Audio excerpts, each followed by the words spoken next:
The Carolinas are the U.S. states of North Carolina and South Carolina, considered collectively.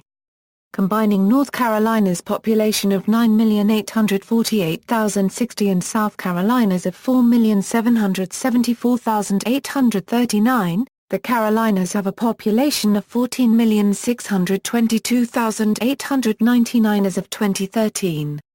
If the Carolinas were a single state of the United States, it would be the fifth most populous state, behind California, Texas, Florida, and New York. The Carolinas were known as the Province of Carolina during America's early colonial period, from 1663 to 1710. Prior to that, the land was considered part of the colony and dominion of Virginia, from 1609 to 1663. The province, named Carolina to honor King Charles I of England, was divided into two colonies in 1729, although the actual date is the subject of debate. History: Sir Robert Heath was an English judge and politician who was also a member of the English House of Commons from 1621 to 1625. Sir Robert Heath was granted charter over the lands between latitudes 31° and 36° north, from the Atlantic to the Pacific Oceans. Heath's patent required he plant a colony that was never fully realized.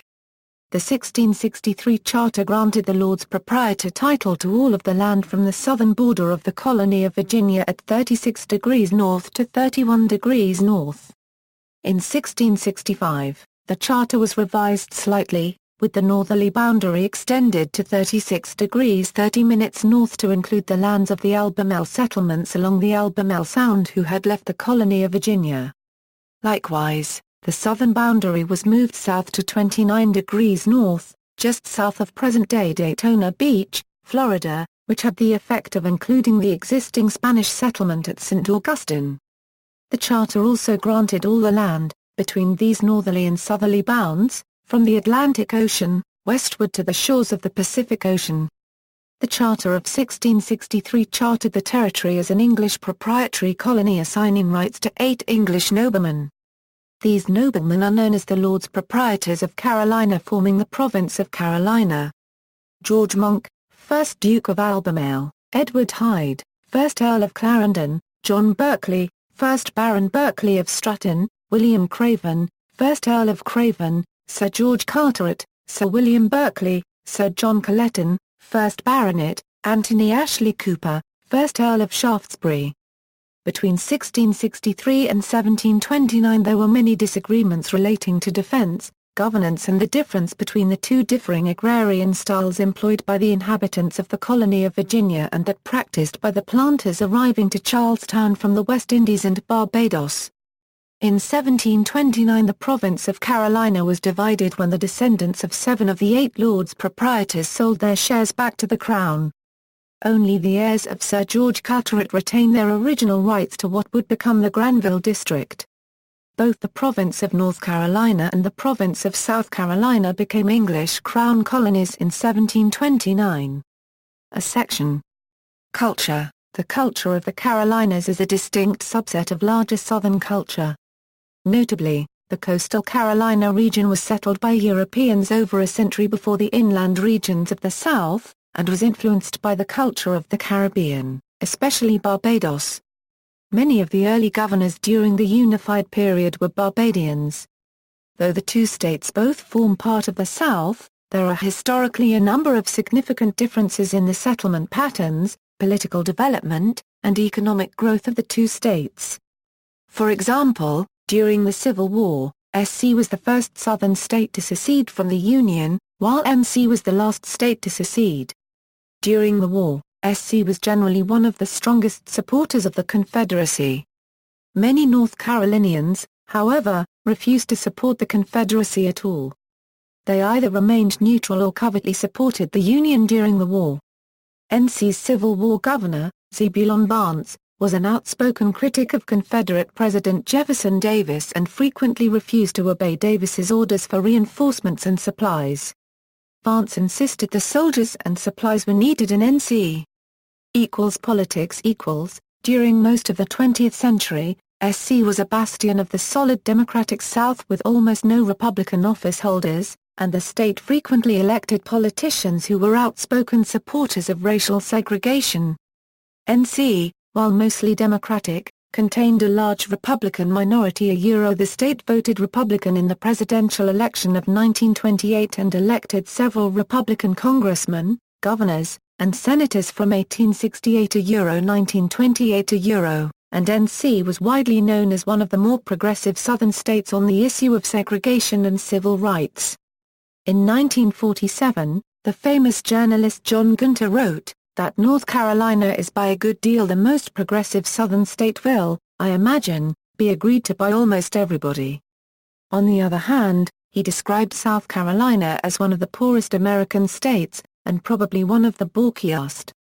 In describing the differences between the two states, Gunter noted that, in 1947, divorce in North Carolina may be granted simply on the ground of absence of cohabitation. South Carolina is the one American state in which divorce is not possible. NC's nickname for many years was a Vale of Humility between two mountains of conceit. The mountains were Virginia and South Carolina. Despite these differences, NC and SC are the country's two most politically similar states, according to a comparison of the states along a range of 19 variables performed by the statistician Nate Silver in 2008. Economy. Traditionally, like much of the South, the Carolinas have been agricultural. However, the predominance of certain crops has influenced the regional economy. Like other, Southern states, until after World War II, North Carolina remained primarily a region of small farms and factories heavily dependent on just a few labor-intensive crops, relying on sharecropping and tenancy, especially for black laborers. The Carolinas are distinct for their economic dependence on tobacco as well as on cotton and rice, and for their many small-scale furniture, textile, and tobacco factories. These small industries gave the Carolinas, in particular NC, a more significant industrial base than most southern states, but as increased mechanization in the textiles, apparel, and furniture industries combined with a decline of the tobacco industry, many rural and small urban communities suffered. However, during the 1990s, both states began to experience growth in the technological and banking sectors, bringing jobs and population growth. These changes, as with earlier industrialization, were more pronounced in NC, and SC has experienced a slower rate of economic growth for several years. Professional sports. The Carolinas have 3 professional sports teams in the Big Four major leagues. Supported by both states, the 3 teams are all based in NC, 2 in Charlotte and a third in Raleigh. All of the sports teams are fairly recent additions.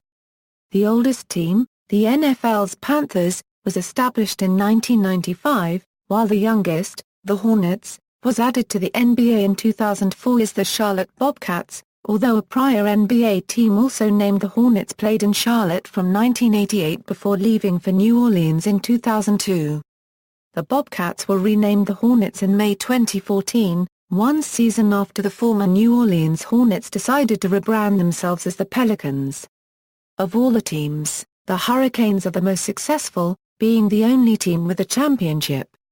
The Carolinas are home to a number of NBA superstars, such as Chris Paul, James Worthy, John Wall, and Michael Jordan, and Kevin Garnett, Jermaine O'Neal, Ray Allen, and Raymond Felton.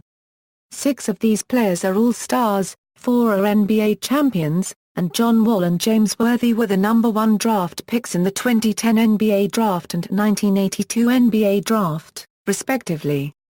An abnormal amount of basketball players come from here, on par with the big cities like New York and Los Angeles. While the Hornets do little to generate buzz in the Carolinas, they are home to 3 of the most successful collegiate men's basketball teams in the NCAA, the University of North Carolina at Chapel Hill, North Carolina State Wolfpack, and the Duke Blue Devils. All 3 schools are fierce rivals who have combined to win 12 NCAA Men's Division I basketball championships. Boundary between the states. Plotting the boundary according to the prefatory notes to Volume 5 of the Colonial Records of North Carolina, the process of determining the boundary between North and South Carolina began in 1720, when the purpose to erect a 3rd province in Carolina, with Savannah for its northern boundary began. On January 8, 1730, an agreement between the two states said for the border to begin 30 miles southwest of the Cape Fear River, and to be run at that parallel distance the whole course of said river. Your next June, Governor Robert Johnson of South Carolina said the border should start 30 miles southwest of the source of the Cape Fear due west as far as the South Sea, unless the Waccamaw River lies, within 30 miles of the Cape Fear River, which would make the Waccamaw the boundary. North Carolina agreed to this until the discovery that the Cape Fear headwaters were very close to Virginia, which would not have permitted any extension on the part of North Carolina to the westward. In 1732, Governor George Burrington of North Carolina stated in Timothy's Southern Gazette the territory north of the Waccamaw was in North Carolina, to which Johnson replied that South Carolina claimed the land. Johnson also said that when the two met before the Board of Trade in London 2 years earlier, Burrington had insisted that the Waccamaw should be the boundary from its mouth to its head, while South Carolina agreed the border should be located 30 miles from the mouth, not the source. Johnson said this was only a mistake in wording it. Both Carolinas selected commissioners to survey the line between them. The plan called for the line to run northwest to 35 degrees latitude, unless the PD River was reached first, in which case it would run along the PD to 35 degrees north. Then the line would run west to Catawba town, though if the town were north of the line was to run around Catawba to keep it in South Carolina. In May 1735, the surveyors went from the Cape Fear westward 30 miles along the coast. Then they turned northwest and marked the location with stakes. The surveyors agreed to meet again on September 18. However, only the North Carolina team returned at that time, extending the line northwest 70 miles. The South Carolina team arrived in October and only followed the previous line for 40 miles because they had not been paid. A deputy surveyor marked where the PD crossed the 35th parallel. An extension of the line in 1737 ran 22 miles to a stake in a meadow. However, the stake placed at the end point of the survey was 12 miles too far south. In 1764, a second extension ran 62 miles westward. In 1772, after making adjustments to keep the Catawba Indians in South Carolina, extended in a due west course from the confluence of the north and south forks of the Catawba River to Cheyenne Mountain. However, this extension was based on the erroneous position of the 1737 stake, removing 422,000 acres from South Carolina. Joseph Caldwell, president of the University of North Carolina at Chapel Hill, found that the line west of the PD did not run along the 35th parallel, but 12 miles to the south. However, the western part of the line ran far enough to the north to make up for the difference. West of this point the border was shifted to run north of the 35th parallel so that the total areas of the states would return to what was intended, although the accuracy of this part of the survey was marred by a magnetic anomaly in the Charlotte, North Carolina area. North Carolina did not agree to the line of 2015 until 1813. A 1905 survey determined the border between Scotland County, North Carolina and Marlborough County, South Carolina. A 1928 survey decided the border between Horry County, South Carolina and Brunswick and Columbus counties in North Carolina. Recent history in the mid-1990s, Duke Energy determined that the border between the Carolinas needed to be resurveyed, as the company was selling and donating land in the Jocassee Gorge area, which included parts of both states. Also, with more people living outside cities, the precise boundaries of fire, tax, and school district lines needed to be known. This was especially a problem in the mountains, where people had previously lived in valleys, not on the ridges where the border was. A 15-year plan to re-establish the boundary began, using maps from the 1813–1815 survey and GPS technology. A few stone markers still read, NC South Carolina, 1815 AD, but other locations were marked with trees which no longer stand. South Carolina had recently been involved in a costly legal battle with Georgia over a small number of islands in the Savannah River, and wanted to avoid the expense of a lawsuit regarding the North Carolina border, so the two states agreed in 1993 to cooperate in resurveying the border. The effort included using colonial-era maps to reconstruct the positions of trees making the border that had long since died, and tracking down the original positions of stone markers that had been moved. After 18 years and $980,000, it was predicted that the process of determining the border between the Carolinas would be complete in 2012. Financial problems delayed the last survey until October 2012, meaning the results were not expected to be known until spring 2013. A gas station and 30 homes could change states. Lake Wylie Mini Market has been located in South Carolina, along U.S. Route 321, and the move to North Carolina would result in higher gas taxes and change laws on beer and fireworks. The state legislatures involved expect to pass laws alleviating the concerns those changing states would face. The Joint Boundary Commission met in February 2014 in Monroe, North Carolina to determine what actions still needed to be taken. The persons living in 50 homes that changed states would have to get driver's licenses and register to vote in their new states. Legislative action could allow people to keep utilities, avoid back taxes to the new state, and continue in the same schools. Lake Wylie Mini Market could be grandfathered, or Congress could change the defined border at the store's location, though the Commission intended to avoid such an action. As of August 2014, the states were expected to pass legislation to mitigate many of the negative impacts to affected landowners. Cities equals combined statistical areas equals metropolitan statistical areas equals urban areas equals counties equals. See also. References. Further reading, John Gunter. Inside USA, Harper and Brothers, 1947. External links, media related to the Carolinas at Wikimedia Commons.